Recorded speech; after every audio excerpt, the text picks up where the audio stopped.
하나님 아버지를 찾을 때에도 찾지 않을 때에도 늘 함께하여 주시는 하나님께 감사드립니다. 자녀들에게 늘 좋은 것을 예비하여 주시는 하나님 아버지를 신뢰하며 힘차게 나아가는 저와 저희 가족들이 되게 하옵소서. 무슨 일을 하든지 하나님과 함께하여 주시니 하나님 이 믿음으로 당신께 귀한 예물을 드리오니 이 가정이 드린 예물을 주께서 기뻐 받아 주옵시며 하나님 흠양하여 주시옵소서. 오늘도 함께하여 주시니 감사합니다. 하나님과 함께 동행하여 얻는 복이 저들의 복이 되게 하여 주시고 그것이 진짜 복인지를 알게 하여 주시옵소서. 세상에서 말하는 복을 쫓아 살아가는 사람들이 아니라 하나님이 진정으로 우리에게 주시고자 하는 그 복을 받고 누리는 자들 되게 하여 주시옵소서. 이제 다음 주간에는 고난주간을 맞이하여 더 깊이 주님을 묵상해 보고자 합니다. 하나님 기름 부어 주시사 화요일부터 금요일까지 모일 고난주간의 모임에 주께서 임하여 주시옵소서. 감사합니다. 고마우신 예수님 이름으로 기도드렸습니다. 아멘, 아멘. 오늘은 창세기 22장 1절에서 3절 말씀 봅니다. 창세기 22장 1절에서 3절이고요. 다음 주에는 제가 광고드린 대로 월요일 날은 정동제일교회에서 제가 새벽 집회를 좀 하게 돼서 서울을 좀 다녀와야 될 것 같아요. 그래서 월요일 하루만 새벽 예배 양해 구하고요. 그리고 화, 수, 목, 금 4일 동안 고난주간이니까 우리 특별히 같이 예배하고 기도하는 시간 좀 갖도록 하겠습니다. 그리고 요번 주 주일날 부활절 전이라 청소 한번 좀 했으면 좋겠는데 주일 예배 마치고 같이 한번 정리하는 시간 좀 갖도록 하겠습니다. 그래서 깨끗이 정리하고 부활의 주님 맞이할 수 있는 시간 되면 좋겠다 싶은데요. 제가 다른 분들 시간도 좀 알아봐서 다시 한번 공지 드리도록 하겠습니다. 22장 1절에서 3절 말씀 같이 한번 볼까요? 4절까지 봐야 문구는 끊기니까 4절까지 읽기는 하죠. 같이 읽겠습니다. 그 일 후에 하나님이 아브라함을 시험하시려고 그를 부르시되 아브라함아 하신 그가 이르되 내가 여기 있나이다. 여호와께서 이르시되 내 아들 내 사랑하는 독자 이삭을 데리고 모리아 땅으로 가서 내가 내게 일러준 한 산 거기서 그를 번제로 드리라. 아브라함이 아침에 일찍이 일어나 나귀의 안장을 지우고 두 종과 그의 아들 이삭을 데리고 번제에 쓸 나무를 쪼개어 가지고 떠나 하나님이 자기에게 일러 주신 곳으로 가더니 제3일에 아브라함이 눈을 들어 그곳을 멀리 바라본지라. 아멘. 드디어 아브라함의 시험의 마지막 단계, 믿음의 마지막 단계를 이야기하는데 주석책에는 이렇게 기록이 되어 있어요. 한번 적어놔 보세요. 아브라함 생의 가장 최대의 사건. 아브라함 생의 가장 최대의 사건. 다른 말로는 하나님이 원하시는 믿음과 순종의 절대 경지. 다시요. 아브라함의 생애 가장 최대의 사건. 하나님이 원하시는 믿음과 순종의 절대 경지. 그리고 이 두 가지 문구를 한마디로 요약하면 신약의 예수 사건이 되죠. 사실은 예수 그리스도를 보낸 사건을 그냥 하나님이 이러한 예표를 우리에게 군데 숨겨놓지 않고 보여주셨으면 예수께서 십자가에 달려 돌아가신 사건에 대해서 우리가 그렇게 놀라운 하나님의 사랑의 은혜라고 고백을 못할 거예요.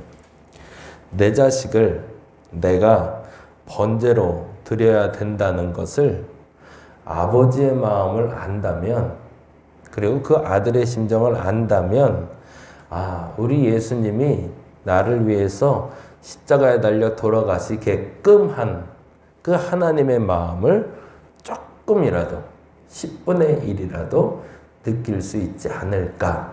그리고 그 마음을 허락하시기 위해서 창세기부터 계시록까지 군데 그 복음의 힌트를 숨겨 놓으셨습니다. 그 중에 가장 절정인 사건이자 예수 그리스도에 대한 사건의 가장 큰 예표가 되는 사건이 바로 오늘 아브라함이 이삭을 바치는 장면이에요. 어제도 말씀드린 대로 비로소 아브라함에겐 평화가 찾아왔어요. 지금까지도 한 번도 그렇게 태평하게 살아본 적이 없거든요.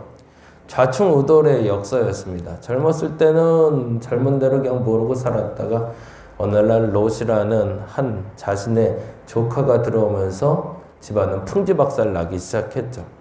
그 아이가 들어오면서 그 아이의 아버지도 그 아이의 어머니는 누군지도 모를 뿐더러 아버지는 죽고 나고 하란이 죽고 나자 아브라함의 직계 가족들은 그 땅에 살 수 없게 되자 길을 떠나게 됩니다. 그때부터 방황은 시작되는 거죠.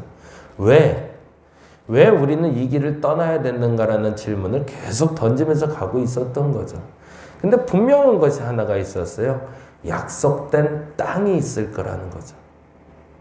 약속된 땅에 이르기 위해서 우리는 간다.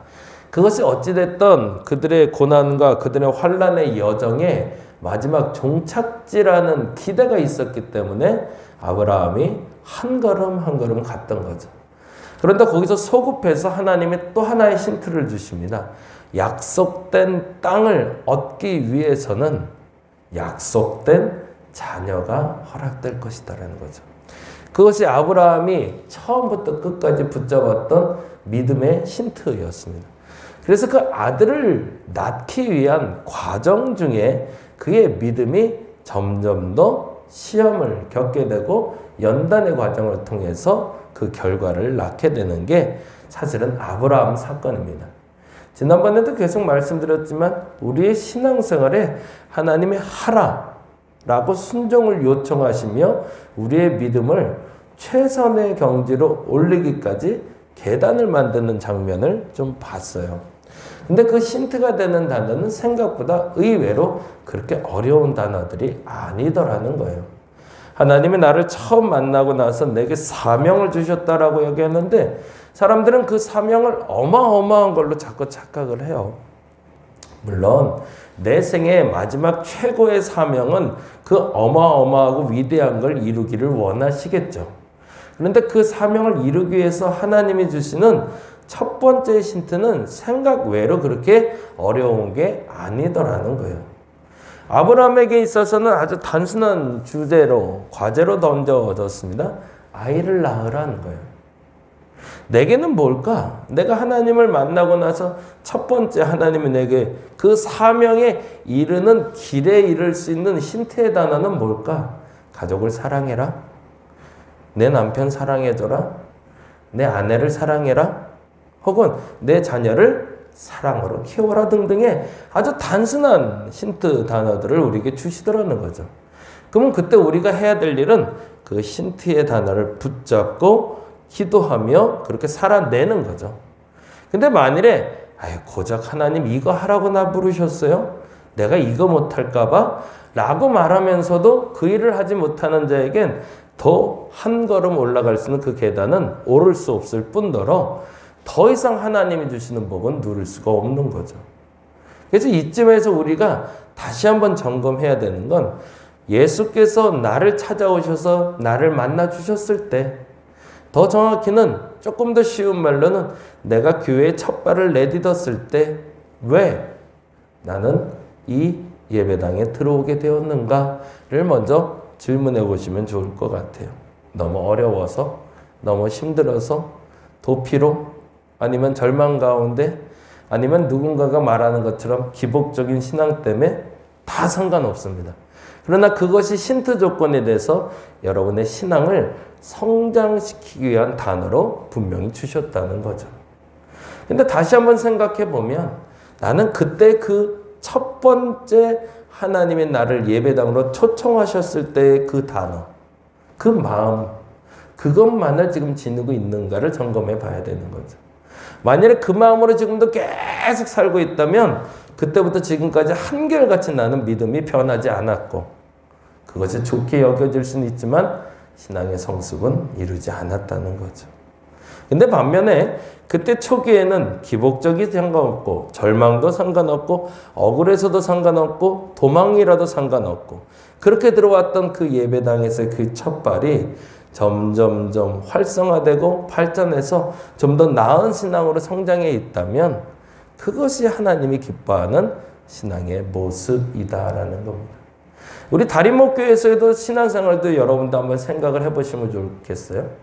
왜 우리 다림목교회에서 예배를 드리게 되었을까?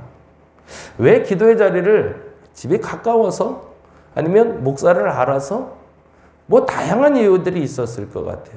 근데 왜 하나님이 나를 이곳에 보내시고 그리고 그때 무엇을 기도하게 하셨는가를 먼저 점검해 보신 후에 그것이 성취되었는가를 한번 보시기 바랍니다. 그리고 그 다음 단계의 질문을 던지며 성숙의 단계로 나아갈 수 있어야 될 겁니다.